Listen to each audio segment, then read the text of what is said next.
Hi, I'm Cheri with my girlfriend's quilt shop. We're going to look at how to do a 3-thread rolled hem on a delicate fabric. With me, I have some gauze that I'm going to use to do a rolled edge around it to make a baby blanket. I've got my machine set up on a 3-thread rolled hem, and I have very little stitching set up so that it rolls that hem nice and tight. I'm also going to go around the curves in a corner, so I'm using my curved foot.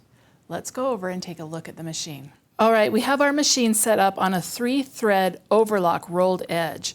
We have one needle in. We have our width set at 3.5. We have our length set at just barely 0.75 right here. Our stitch selectors on D and our wave selectors on overlock. Our knife's up, so it's going to do just a little trim if we need it to.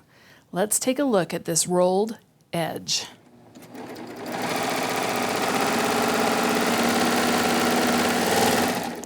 We've gone all the way around our baby blanket, and you can see that rolled edge looks fantastic on the front and on the back and around the corners. Have fun using the rolled hem on your serger.